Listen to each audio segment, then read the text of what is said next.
misalkan pengen uang yang banyak, kamu jangan di sini katanya. Kamu kerja keluar cari perusahaan yang gajinya gede katanya gitu. Ya kalau saya bilang udah ya udah katanya gitu. Aku waktu itu ingat aku sampai nangis.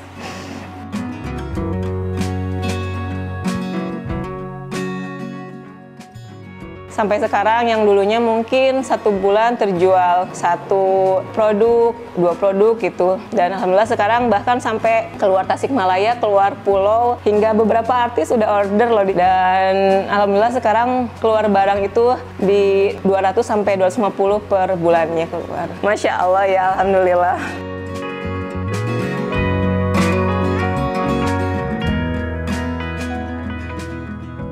Assalamualaikum, perkenalkan nama aku Mela Dwi Amelia, aku merupakan owner dari Jamil Furniture, usia saat ini 33 tahun. Jamil Furniture itu adalah brand yang menjual furniture dari mulai sofa, lemari, kamar set, kitchen set, pokoknya tentang interior gitu. Keunggulan kami adalah kami bisa menjual barang secara custom, jadi pelanggan itu bisa membuat barang furniture impian sesuai dengan keinginannya gitu, mulai dari model, kemudian ukuran, warna, desain gitu.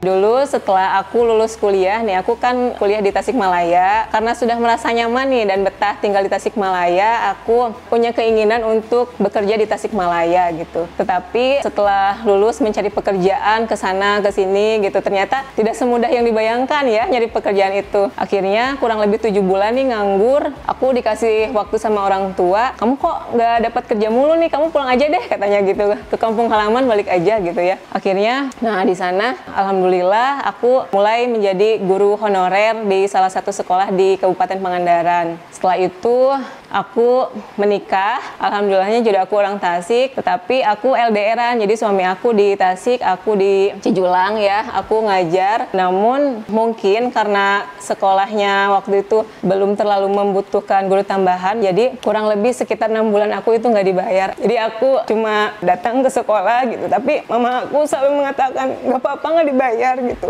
Kamu nikmatin aja setiap prosesnya, kamu bisa mendapatkan banyak hal gitu. Alhamdulillah aku bertemu dengan guru-guru, bertemu dengan murid-murid, dan yang pentingnya ilmu yang aku pelajari pas kuliah bisa aku aplikasikan di sekolah seperti itu.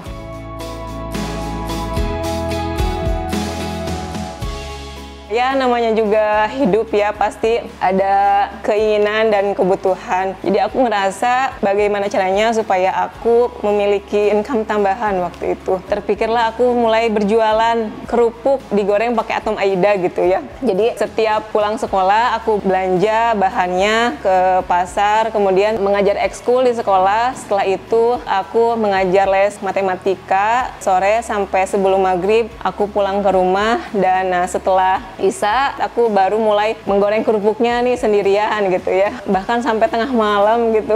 Sebelum subuh aku sudah mempacking semuanya, sekitar 200 sampai 250 pieces. Sebelum berangkat sekolah aku sudah mengantarkan barang dagangan aku ke koperasi, pakai motor sendirian, pakai kresek gitu kan. Alhamdulillah ternyata kerupuk aku banyak disukai nih sama murid-murid. Jadi sehari itu bisa terjual 200 sampai 250 lah habis. Ternyata setelah udah nyaman gitu, pihak sekolah nggak bolehin aku berjualan gitu. Jadi aku masih ingat dulu waktu itu kan aku dipanggil, aku nggak dibolehin berjualan.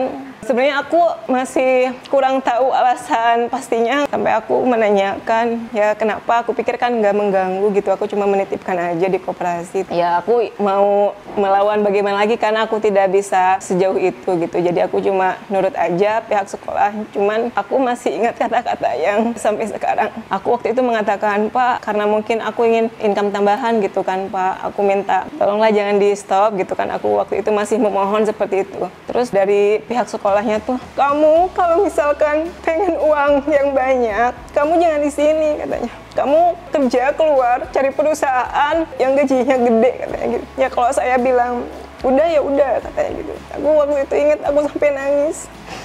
Tapi Masya Allah ya, maksudnya kata-katanya itu membuat aku kayak gitu, maksudnya menjadikan aku motivasi gitu. Jadi ketika nggak dibolehin sama pihak sekolah, gak lama dari sana alhamdulillah aku hamil kan. Dan Masya Allahnya lagi, hamil aku itu ternyata sampai nggak bisa melakukan aktivitas apapun. Jadi kurang lebih 3 bulan aku bed rest, sampai mau minum, muntah lagi, mau makan, sampai dirawat kan. Bahkan nggak bisa ketemu sama orang karena untuk mencium baunya itu nggak bisa nahan gitu. Jadi aku kayak mengisolasi diri di rumah sama mama, dijagain. Dari sana kan aku udah lama nih gak ke sekolah kan, malu juga qadarulahnya seperti itu. Sampai diskusi sama mama sama papa gitu ya, kayaknya aku harus berhenti aja gitu. Tapi waktu itu orang tua mungkin karena orang tua sudah menguliahkan gitu, kamu kayaknya kedepannya harus jadi PNS kan, orang tua seperti itu. Tetapi karena kondisinya saat itu kayak gitu, aku ya mau gimana lagi, akhirnya aku berhentilah dari sekolah. Dan setelah mulai membaik, aku ikut suami ke Tasik.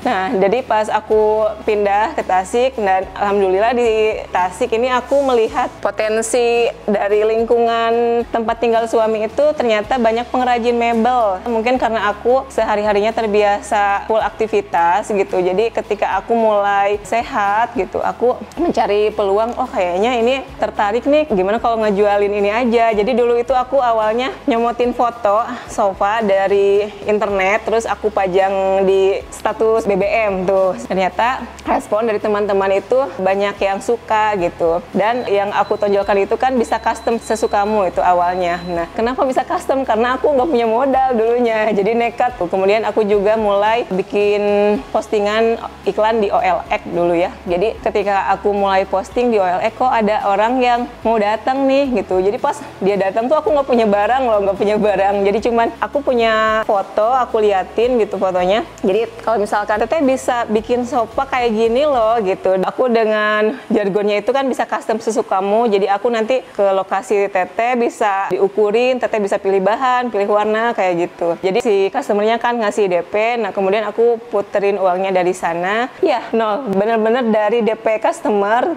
Jadi istilahnya satu barang dijadikan 2 barang, diputer lagi uangnya gitu. Jadi kalau ada kayak istilahnya lebihnya dibikin lagi barang gitu. Yang akhirnya sampai aku memiliki barang yang ready itu. Istilahnya punya keuntungan gitu, dijajanin atau apa, enggak sama sekali. Bener-bener hemat, puterin lagi uangnya buat modal. Jadi untuk dibikin barang gitu. Alhamdulillah banyak yang suka. Alhamdulillah juga ada beberapa toko waktu itu yang ambil barang dari Jame itu mulai banyak gitu. Sampai sekarang yang dulunya mungkin 1 bulan terjual 1 produk, 2 produk gitu. Dan alhamdulillah sekarang bahkan sampai keluar Tasikmalaya, keluar pulau, hingga beberapa artis udah order loh. Dan alhamdulillah sekarang keluar barang itu di 200 sampai 250 per bulannya keluar. Masya Allah ya, alhamdulillah.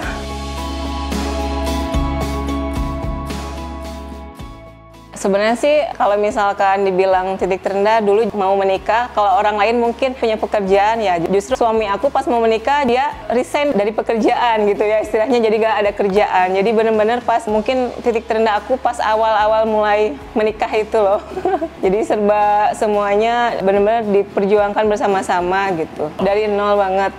Ya karena ya baik dalam kehidupan, baik dalam dunia usaha, yang namanya jatuh bangun itu pasti kan selalu ada aja ya. Itu salah satunya, meskipun aku nekat jualan tanpa modal ya, kalau misalkan kita memulai mah ya coba aja dulu. Alhamdulillah dulu kan aku memulainya sendirian ya, jadi aku mulai ngebalesin chat, terus suami di bagian produksi gitu kan. Jadi dulu 1 karyawan yang bikin sofanya, bahkan yang pengirimannya itu aku yang nganternya sama suami. Jadi suami yang jadi supir, aku yang nganterin. Jadi turunnya barang itu aku minta tolong ke customernya, minta digotongin, dibantuin. Mobilnya aku pinjam ke tetangga gitu, disewa gitu lah istilahnya. Itu aku lagi hamil besar loh, lagi hamil aku tetap ngirim-ngirim barang, sampai yang pas penerimanya, oh ini sama istrinya yang ngirimnya lagi hamil pula. Aku sampai kayak gitu, tapi aku enjoy aja gitu melakukannya, dan saya seneng, anggap aja jalan-jalan bukan lagi kerja gitu. Jadi dulu pegawai sofa baru 1, aku dan suami berarti cuma 3 orang dulu. Alhamdulillah sekarang totalnya 68 karyawan ya.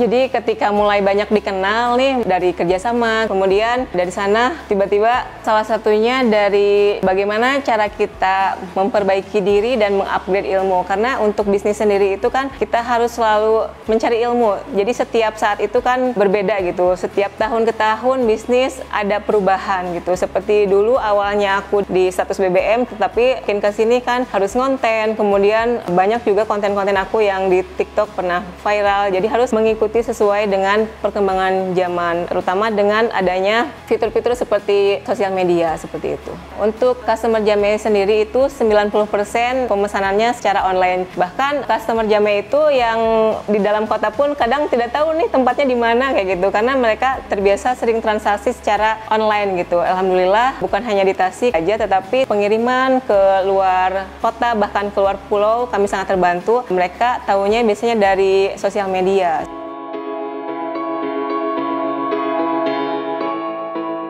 Awalnya itu ketika aku buka program arisan, nah itu mulai banyak banget peminatnya arisan. Kemudian sekarang ada program tabungan dan program cicilan. Jadi itu mengimbangi ketika orang tidak mau beli cash secara langsung, tetapi mereka bisa ikut program arisan, program tabungan, dan program cicilan. Mulai banyak gitu peminatnya. Kalau harga itu tergantung dari model dan desain juga dan barangnya apa ya. Mulai dari 700 ribuan ada, dari kayak meja kayak gitu. Kalau misalkan sofa 3 jutaan, 4 jutaan juga ada gitu. Alhamdulillah kan kalau dulu aku masing-masing sama suami kayak sewa mobil dari tetangga gitu kan. Sekarang armadanya udah ada 5 sama tim pengirimannya kan sudah banyak gitu. Kemudian tadinya kan dibantu 1 tukang, sekarang pabriknya udah 7. Jadi kan kayak misalkan tim sofa, tim kayu, kayak tim HPL kayak gitu kan. Soalnya kan kalau furniture ini kan barangnya besar gitu kan, jadi memerlukan tempat yang besar juga sih. Karyawan sudah 68. Alhamdulillah kan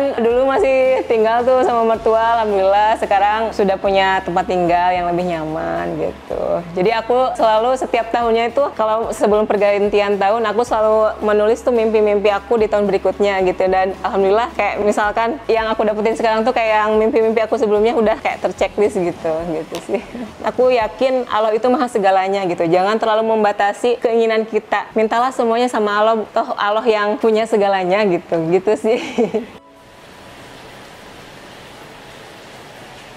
Jadi aku kan punya keluarga sangat sederhana, mama ibu rumah tangga, papa guru SMP gitu. Aku merupakan anak kedua dari 4 bersaudara. Jadi sekarang aku ini adalah seorang kakak karena dulunya waktu aku kelas 1 SD itu meninggal karena kecelakaan. Papa aku sudah pensiun, jadi bisa dikatakan tulang punggung lah ya. Jadi aku harus ikut membantu keluarga dan adik-adik gitu. Jadi ketika aku mau menyerah, aku selalu ingat mereka gitu.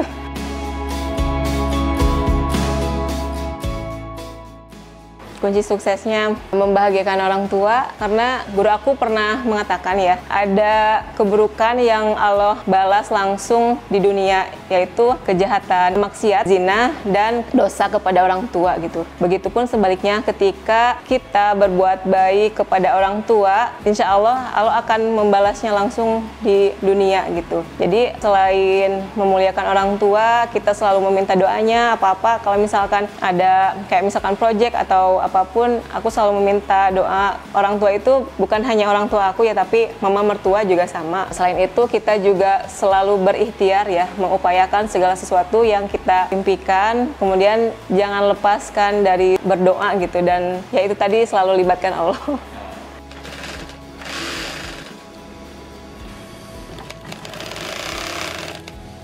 Harapannya untuk Jamee Furniture ini, karena kami kan memulainya dari nol, kedepannya bukan hanya saat ini tetapi lebih berkembang lagi, karena mudah-mudahan dengan adanya Jamee Furniture banyak orang yang terbantu, istilahnya banyak karyawan lagi yang bisa bergabung dengan tim Jamee gitu. Dan mudah-mudahan Jamee Furniture ini bisa menjadi furniture pilihan bukan hanya di Tasikmalaya tapi mungkin di Indonesia gitu.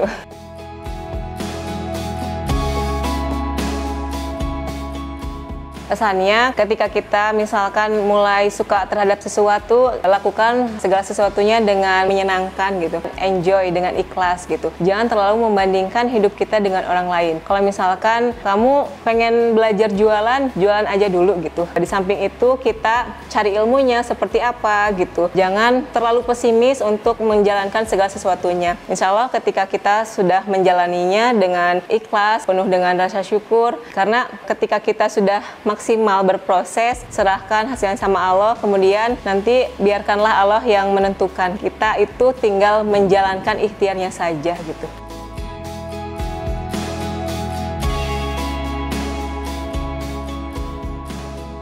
Jadi setiap orang memiliki ujian yang berbeda-beda sesuai dengan kemampuannya gitu. Kita jangan terlalu membandingkan hidup kita dengan orang lain, teruslah mengupgrade diri ya. Dalam artian kita mencari ilmu, memperbaiki diri gitu. Kemudian dunia ini kan sifatnya sementara gitu. Jadi apapun kondisi kita, bagaimanapun selalu libatkanlah Allah dalam keadaan apapun gitu sih. Jadi semuanya itu bukan semata-mata karena kita yang hebat, tapi karena Allah yang mudahkan urusan kita. Halo, saya Mela, saya merupakan owner dari Jamai Furniture. Semoga yang nonton bisa mendapatkan inspirasi dari cerita perjalanan karir saya. Ini naik kelas versi saya, temukan naik kelas versi kamu.